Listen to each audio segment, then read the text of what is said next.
বসন্তীপুর নামক একটি গ্রাম ছিল। গ্রামে অনেক ছোট ছোট নদী ও চাষের জমি ছিল। গ্রামে নদীর ধারে অনেক ছোট ছোট ফুল গাছে ফুল পড়ত। বিকেল হলেই সেখানে গ্রামের ছেলেমেয়েরা একসাথে খেলা ঘুরত। নতুন কোন গ্রামবাসী এলে পাশের বাড়ির লোকেরা তাদের সাহায্য করে। গ্রামের মোড়ল রামপ্রসাদ বাবুকে অনেকেই বন্ধু মনে করত। রুবি তার একমাত্র ছেলে। তার কাজ শুধু একটাই, রথ নিয়ে পুরো পাড়া ঘুরে বেড়ানো, এছাড়া তারা অন্য কোন কাজ নেই। বয়স মাত্র 16। প্রিয় বন্ধু সার্থী খাওয়ানোর স্বার্থী হলেও তার সবচেয়ে প্রিয় বন্ধু সেই। এত সুন্দর গ্রাম, খুবই সুন্দর, কিন্তু একটাই সমস্যা ছিল সেখানে, জলের সমস্যা। এখানে খাবার জল তো ছিলই না, কিন্তু চাষের জল ছিল। খাবার জল জোগাড় করতে হলে গ্রামবাসীদের একটা শ্মশান পেরিয়ে যেতে হতো। পুরুষরাই সেখানে গেলে তো ঠিক আছে, কিন্তু কোনো মহিলা যায় তবে সেখানে তার মৃতদেহ পাওয়া যায়। গ্রামে অনেক ছোট ছোট বাচ্চারা ছিল। যখন তাদের পিপাসা পেত তখন তাদের বাবাদের এগিয়ে জল নিয়ে আসতে হয়। পুরুষেরা কলসি কলসি জল একা কাঁধে করে আনে।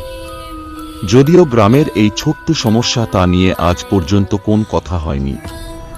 কিন্তু একদিন রবিবার দুপুর বেলা গ্রামের সবচেয়ে বৃদ্ধ মানুষ দীনবন্ধু দাদু এসে বাবাকে বলে, আমাদের গ্রামের সবই ঠিক আছে, কিন্তু জলের খুব সমস্যা, আপনি কিছু করুন রামপ্রসাদ বাবু। বাবা বলল, ঠিক আছে দাদু, আপনি এই আসুন, আমি দেখছি। বাবা মাথায় হাত দিয়ে আমার পাশে বসে। আমি বলি, কি হয়েছে বাবা? বাবা বলে, শ্মশান ঘাটের ভয়ে জল আনতে পারছে না। পরদিন আমার একটা তান্ত্রিককে ডেকে আনে। তান্ত্রিক বলে যে পুরুষ জ্বলন্ত চিতায় উপরে উঠতে পারবে। যদি সে পুরুষ এরাম কাজ করতে পারে তবেই আমাদের গ্রামে জলের সমস্যা মিটবে। বাবা বলে, এমন কাজ করবেটা কে?